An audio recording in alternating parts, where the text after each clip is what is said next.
Hey guys, this is Joe Harper with Reformed Truth Ministries.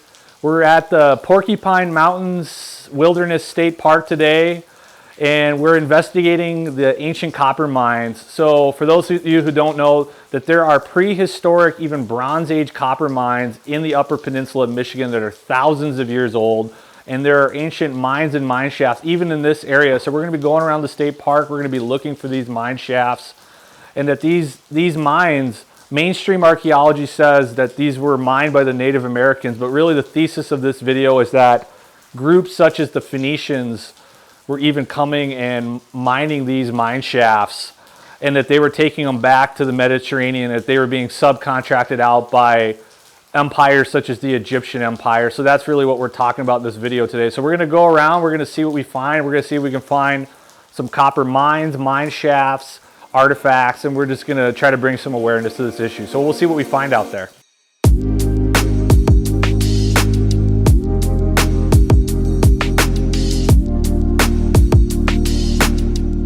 So we're going toward the Union Mine here. This was opened in 1846. In the 19th century, there was an explosion of mines opened in this area, and they were built in the same area as the prehistoric copper mines. And this even led to some of the ancient copper mines, the Bronze Age copper mines that we're looking for to be destroyed. So we're going to head toward this mine, and then we're going to try to go looking for the Nonesuch mine. We're going to see what we find.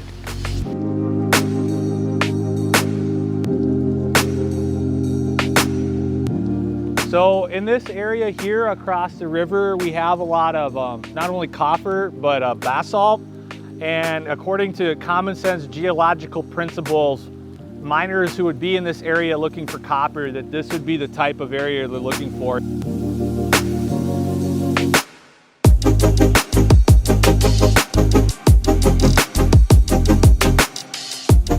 So we've hiked through the Union Mine Trail here, and we found a mine shaft. So this is really cool. This is specifically a 19th century mine shaft. Most of the ancient mine shafts, they were much shallower than this one is here. They didn't go as deep into the earth. They were far more numerous.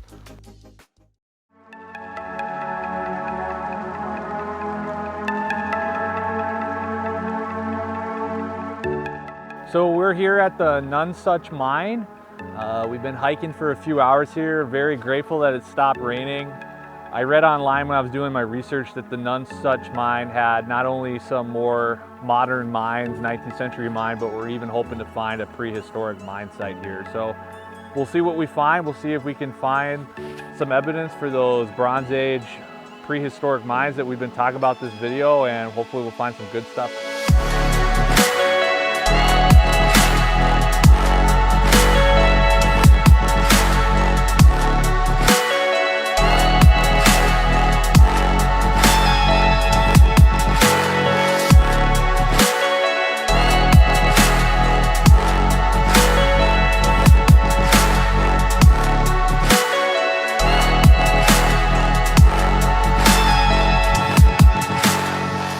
We're here at the Nonesuch mine. We found it. We had to do quite a bit of hiking here. We hiked along the river the first time. We went right past this site, and fortunately we doubled back and we checked a separate path, and we were able to find it. As you see here, this mine, it goes deep into the earth. This is just the entrance to it. This is really cool stuff here.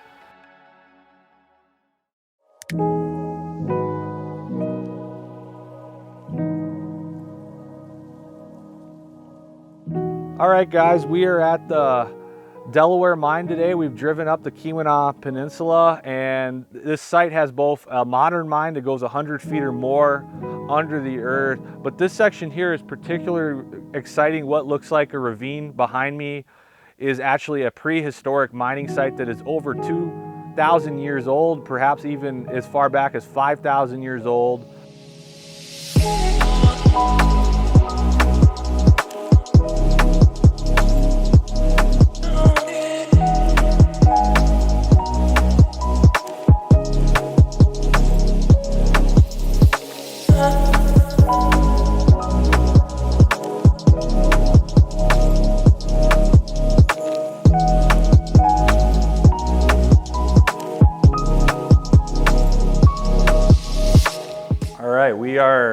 We have climbed all the way down into the depths of the mine here, the Delaware mine, and we are as far down as they allow us to go. So this is pretty cool. When we took the introductory video to the tour, they said we're on tunnel level 1, and they said level 2 and below is all completely submerged in water, and they've had, even in modern times, divers have gone down there and explored that.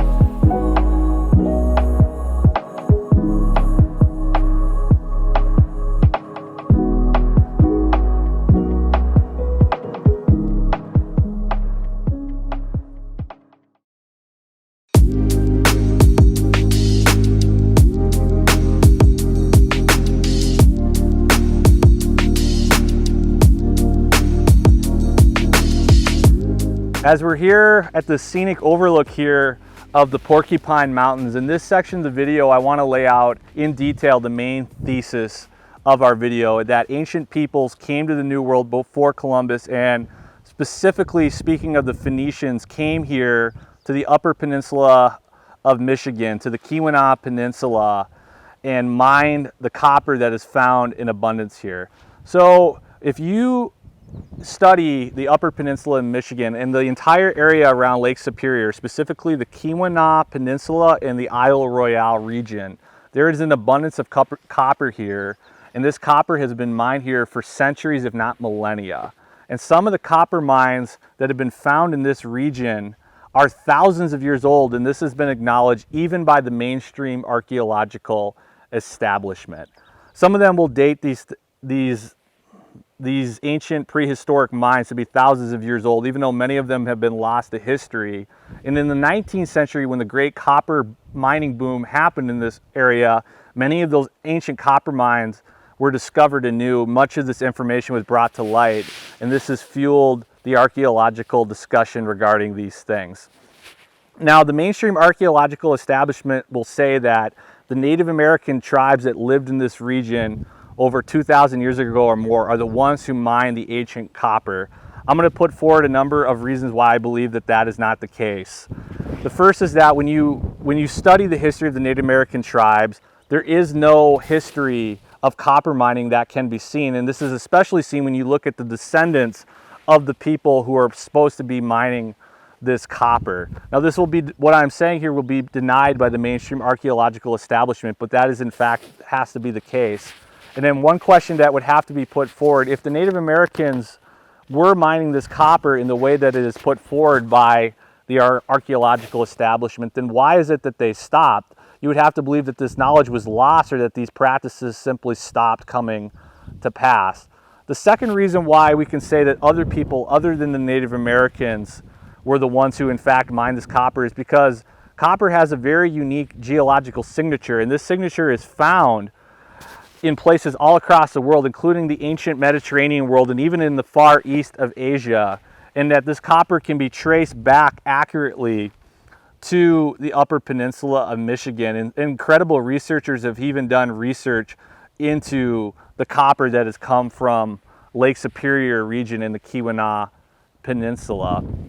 And the third reason is that why we believe the Native American tribes did not mine this copper is because there is much evidence to support the fact that ancient peoples, and especially the Phoenicians, came to the New World and were the ones to mine the copper. Now, for those who know their ancient history, that the Phoenicians come from the eastern part of the Mediterranean, even from the land of Canaan along the coast, and that they were the greatest seafaring peoples and the greatest traders and maritime peoples of the Mediterranean world, of that portion of the ancient world. They were the ones who were able to conduct, not only did they have great trading networks, but they were the great maritime people, and they were able to conduct long oceanic voyages. I'm going to read two quotes from the book, The Lost Colonies of Ancient America by Frank Joseph, to give some context to why I believe the Phoenicians were the ones who came here, mined this copper, and took it back. And then on page 80 of his book, speaking of the Phoenicians, Frank Joseph says, as an indication of their early transoceanic ambitions, inherited directly from Bronze Age seafarers, very shortly after they began to break out of the Levant around the turn of the 12th century BC, The Phoenicians had already founded the city of Cadiz on the Spanish coast, from which they were poised to cross the Atlantic around 1100 BC. To be sure, critics of the Columbus was first school of thought continue to argue that he was preceded 2,000 years or more by Phoenician traders.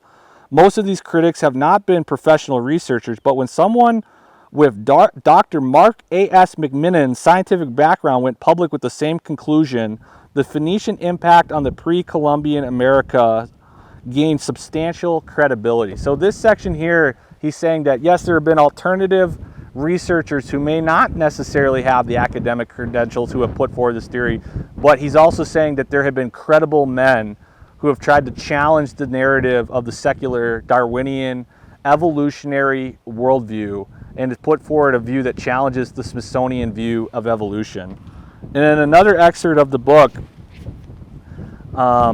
it's stated here that the Phoenicians were working for the great Egyptian empire under the pharaohs, and that they were coming here for that purpose, for the use of gaining the copper and bringing it back to the Mediterranean.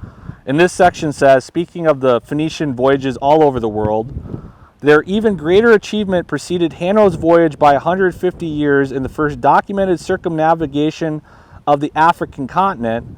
And then it says, Phoenician ships and mixed Punic Egyptian crews were commissioned by a 26th dynasty pharaoh who sent them to rediscover the lost lands of Put, he says, see chapter 2, by King Nekau the second time, around 600 BC.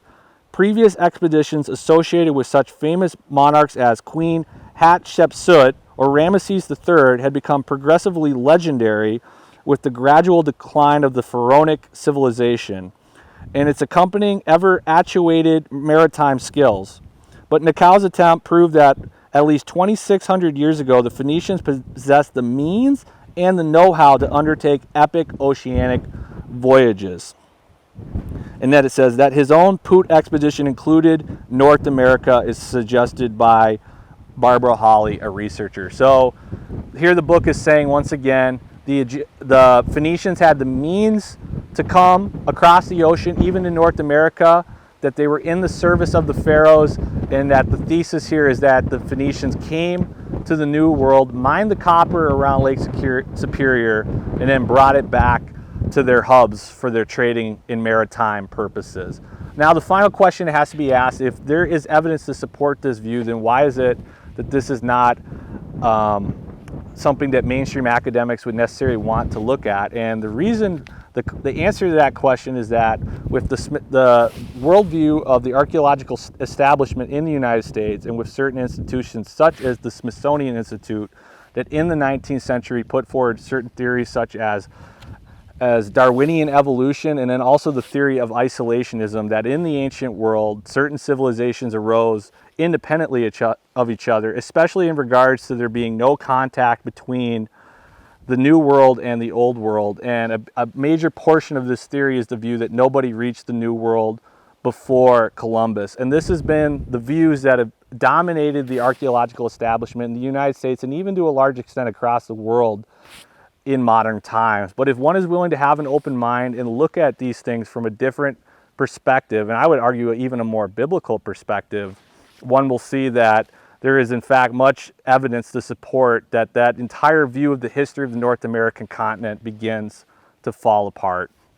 And all this history in regards to the Phoenicians and coming to the New World is interesting. It may even have connections to the mounds of North America and the ancient giants, for we know that the Phoenicians came from the same area of the Levant where the giants had the great diaspora out of the land of Canaan following the Israelites' invasion under Joshua that we read in the biblical record. So all of these things come together in very interesting and fascinating ways.